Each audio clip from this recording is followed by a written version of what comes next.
지금부터 제42차 수석보좌관 회의를 시작하겠습니다. 대통령님의 모두 말씀이 있겠습니다. 사상 최악의 폭염이 전국을 뒤덮고 있습니다.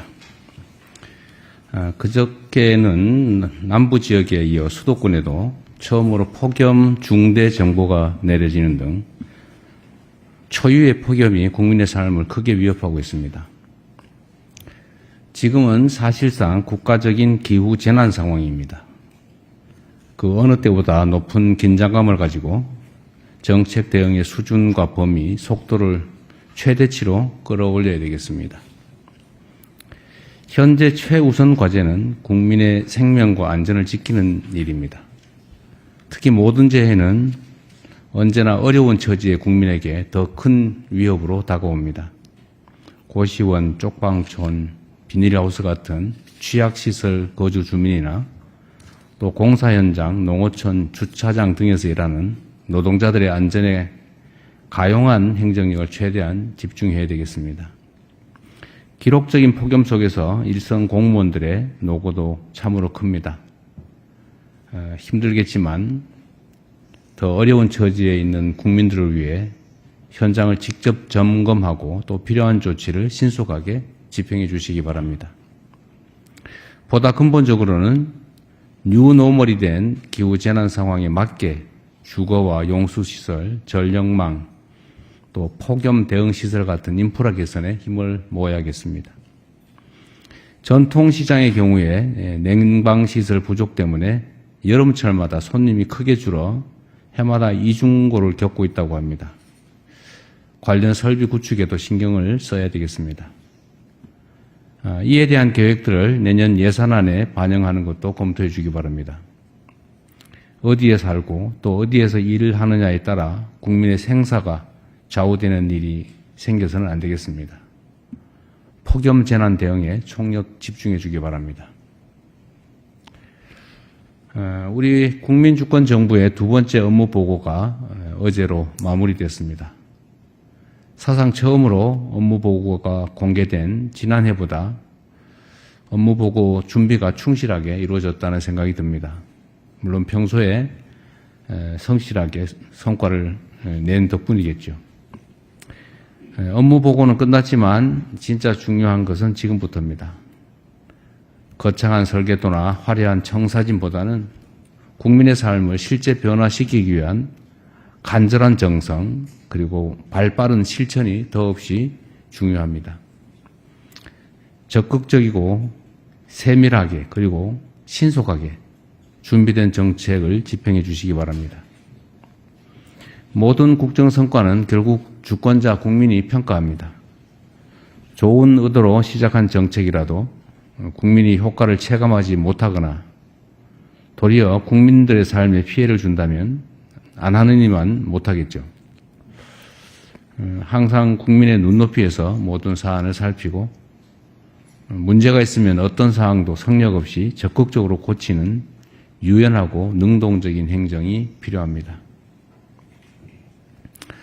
아울러 국내외의 잘못된 보도나 또 악의적인 정보에 대해서는 작은 거 하나라도 놓치지 말고 부처가 책임지고 바로 잡아주기 바랍니다. 민주주의의 요체는 국민 주권의 일상적인 실천이라고 생각됩니다. 근데 국민들의 판단의 근거는 결국 정보인데 그 정보가 객관적이고 정확해야 판단도 정확해질 수 있습니다. 국민들의 판단, 즉 집단적인 의견인 여론을 왜곡, 조작하기 위해서 가짜 정보, 조작 정보를 유포하는 행위에 대해서는 엄정하게 대응해 주시기 바랍니다. 이제 정부 임기가 1400여일 남았습니다. 한 번 더 신발끈을 단단하게 묶고 국민이 체감하는 국정 성과를 내는데 최선을 다해 주기 바랍니다. 청년 정책 관련해서 좀 한 말씀 드리겠습니다. 여러 국정 과제 가운데 속도를 높여야 될 것 중 하나가 청년 대책입니다. 청년들은 지금 거의 취약계층이 돼가고 있습니다. 여러 가지 요인들이 있겠죠. 그래서 많은 정책들을 정부에서 준비하고 있는데 부처별로 청년 사업들 간의 연계성이 떨어지거나 또는 청년 정책의 구체적 내용을 쉽게 파악하기 힘들다라는 지적이 많습니다. 얼마 전에 청와대가 실시한 청년 FGI 조사에서도 청년 정책의 가지수는 많은데 핵심 문제를 해결하는 국지간 정책은 별로 없다라는 목소리가 높았다고 합니다.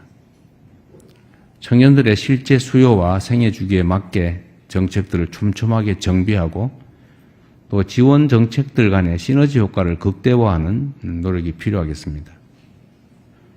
청년 정책을 교육과 취업, 또 소득과 자산, 주거와 결혼 등 청년 삶의 핵심 영역을 중심으로 재편하는 것을 적극적으로 검토해야겠습니다. 보편적 지원이 필요한 부분은 지원 문턱을 낮춰서 보다 많은 청년들이 수혜를 받을 수 있게 하고 맞춤형 지원이 필요한 부분은 지원 체계를 두텁게 설계하는 방안을 고려해 주시기 바랍니다. 정책을 만드는 것만큼 중요한 것이 정책의 접근성을 높이는 것입니다. 각종 청년 관련 정책과 제도들이 워낙 복잡하게 여러 부처에 흩어져 있어서 이를 아는 사람만 활용한다라는 비판이 큰 것도 현실입니다. 앉아서 신청을 기다리기만 할 것이 아니라 대상자들에게 이를 선제적으로 안내해서 최대한 많은 신청을 유도하는 인공지능 온라인 시스템 같은 것도 구축해 주면 좋겠습니다. 최근 청년 미래적금 심사 과정에서 가입 유형을 잘못 안내하는 바람에 일부 신청자들이 큰 혼란을 겪고 심지어 정부를 비난하는 일이 생기고 있습니다. 관계 당국은 부당한 피해자들이 생기지 않도록 상황을 면밀하게 살피고 또 새로운 제도를 도입할 때는 정확한 정보를 제공할 수 있도록 만전을 기해야 되겠습니다. 언제나 말씀드리는 것처럼 공급자의 입장이 아니라 수혜자인 청년의 시각에서 제도 전반을 끊임없이 보완하고 또 개선하는 노력을 꾸준하게 기울여야 되겠습니다. 이상입니다. 감사합니다. 네, 언론